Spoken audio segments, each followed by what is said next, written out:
Okay, I know that was a long video, and not everything was super helpful, but it was still sort of sets this up like what's the larger context for enlightened despotism. So we have obviously talked so far about English constitutionalism, where there's limits on the government. Then we talked about that French absolutism, where there aren't limits on government. Well, this is going to be much more along those lines. But remember when we talked about absolutism, one of the ideas was that the king still has to be self-limited in some way. Usually, like, you have to obey the laws of God or something to that effect. Well, enlightened despotism is going to work that same way, is that the ruler has absolute power, despotism. There aren't really limits on them, but the only limits are reason. We haven't talked about the Enlightenment yet. We're going to do that in a later class. But for now, what you have is you're going to have someone who is in charge, and they are going to be the one that best uses their reason. So the enlightened ruler, they're enlightened. That's the idea there. For now, it's not that they're the smartest, it's that they're the most in touch with reason. What is the right thing to do? What is the wrong thing to do? Not in a good, evil sort of way, but just most appropriate, most enlightened is the best word I can say for that.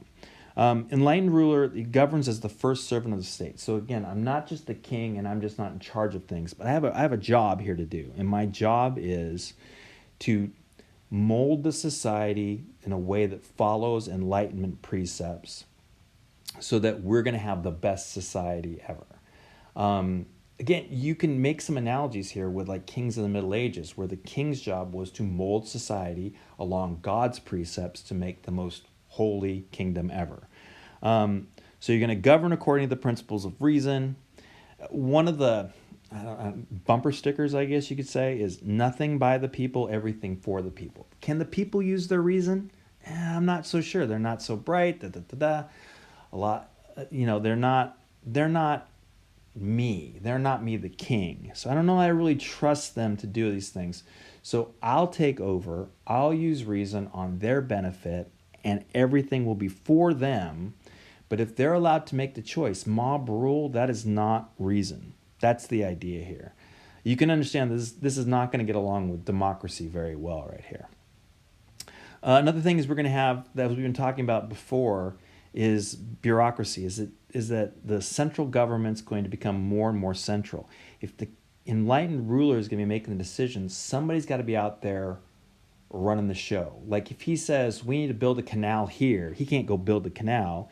He needs a bureaucracy in place to raise the taxes, to build the canal, to pay the people to build the canal, to run the canal, to regulate things, all that kind of stuff. And so the state as the state becomes a thing now.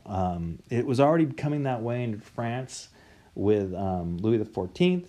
It's becoming that way in England a little bit more, but not so much as it's going to be during this era.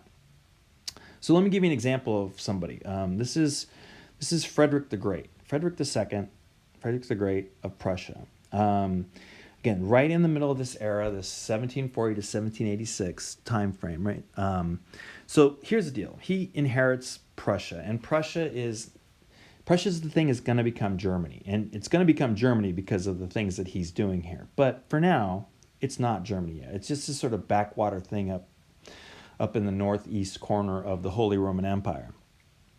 So you look around and you say, what are the problems with our state right now that need to be solved? And again, that's the kind of language that we're talking about here. It's not just that, you just sort of let things happen. There's a problem, there's a solution. I'll use my reason to solve this problem. So for example, we need more space, we need more land. And so one of the things is we're going to colonize the interior of Prussia. It's mostly swamps right now. So we're going to apply reason. We're going to apply the whole sort of leverage of the state, of the economy to drain the swamps.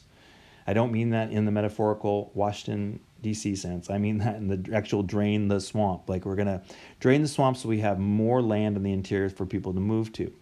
We're also going to do agriculture innovations. Again, if I'm applying my reason, I'm going to say, you farmers are doing all right, but here's all farmers should do: crop rotation. So for 2 years, you're going to grow food, and then 1 year, you're going to let the land lie fallow. That lets the nutrients come back. That's going to be better for everybody. So again, it's this sort of use your reason to figure out the better way to do this for everybody. Legal reforms. Just a few legal reforms you're going to see. Freedom of thought and religion. Now, how does that line up? How does freedom of thought line up with a despotism? Well, it's tricky, but it does in the sense that if you have use of reason, you should be able to have freedom of thought. If you have freedom of thought, you should be able to use reason. Now, there might be some policing on this, but it doesn't have to be a lot of policing because, well, that's all there is to it. Religion. No religion should sort of take over. The state becomes the big thing, not the particular religion. If you're a Catholic, you're a Protestant, it doesn't really matter. What matters is you're Prussian. Equality before the law, independence of the judiciary. Again, this idea, we're going to apply the ideas of this. How is this best going to work in terms of law? All the classes, all the estates are their job is to serve the state. Your job, if let's say that you are a peasant, your job is not to become a noble rich person. Your job is not to run a business. Your job is to grow food. If everybody's doing their job, then the system works. You're doing this for the state, for the organism, the whole organism of the state to make this work. So nobility, their job is to be officers for the army, officials for the bureaucracy. There is no longer a job for just being the rich nobles. The state will take care of all the governing things. Your job is you are a little bit better off in terms of money. You have a little more education. So you're the ones who's going to help us run the army, run the bureaucracy. Those are the two key elements of the state. And that's what nobility basically becomes, is they become the main officials in the bureaucracy, and they become the colonels, lieutenants, and they're leading the peasants around on those army in the military. The bourgeois, again, those are like the middle class, the people who, business owners, live in cities, things like that. Their job is to fund the state. They're going to they're going to be the ones that pay taxes. Nobility aren't going to pay taxes, and the peasants don't have the money for taxes. It's going to be these guys. They're making money, and you're going to take that money, and that's going to be taxes for the state to make the state work.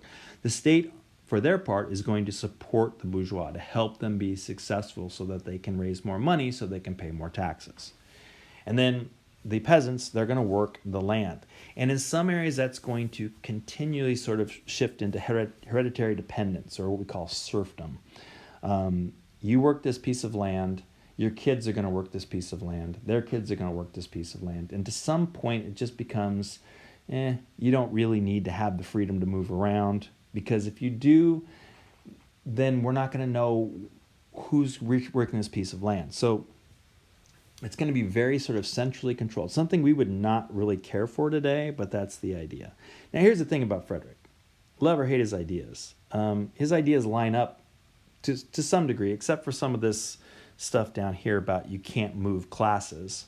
But to some degree, his stuff lines up with, scientifically, what do you need to grow a state, to grow an economy, to become more powerful? And so what's going to happen is Frederick's going to be like the model, and others are going to follow this. Other rulers are going to emulate Frederick's ideal. In England, you're going to have George III, who's the guy from Hamilton that goes a little crazy, but also the guy that the United States broke away from. George III is going to emulate these things to the best he can, given he's not a despot. He is in a monarchy still, or not a constitutionalist monarchy. But you're going to have, for example, in Russia, Catherine the Great.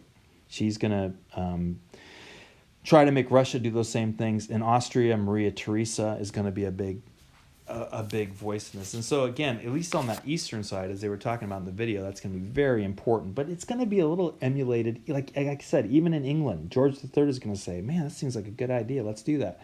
The problem is he is much more limited than, say, these guys in the East. These girls in the East.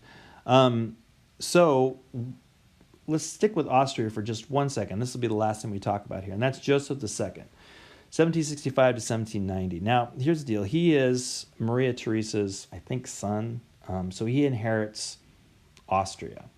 She is an enlightened ruler. He wants to be even more enlightened, because that's the whole thing, right? Is if one generation considered itself enlightened, the next generation's going to say, oh yeah, well, I'm even more enlightened than you.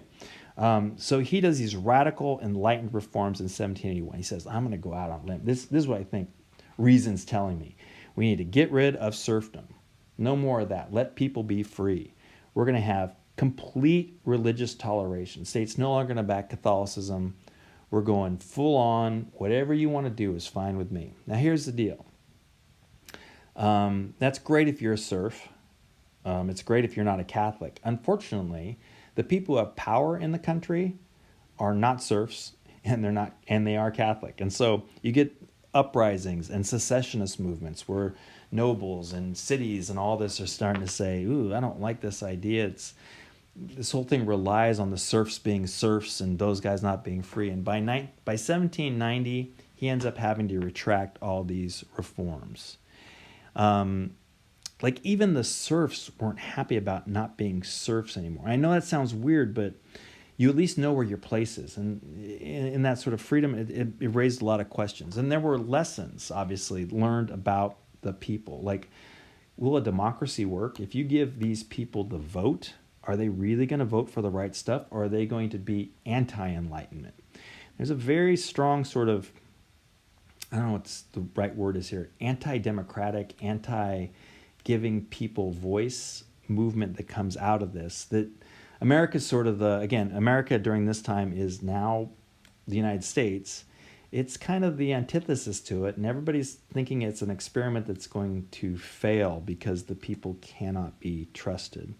I'll say one more thing before we're done here. Joseph II he also is going to, part of his enlightenment, is he's going to attract as many artists and musicians to Vienna, the capital of Austria, as he can. One of those, a lot of sort of the famous musicians from this period, for example, Mozart, they're going to be at Joseph II's court. All right, so that's enlightened despotism, and that's it.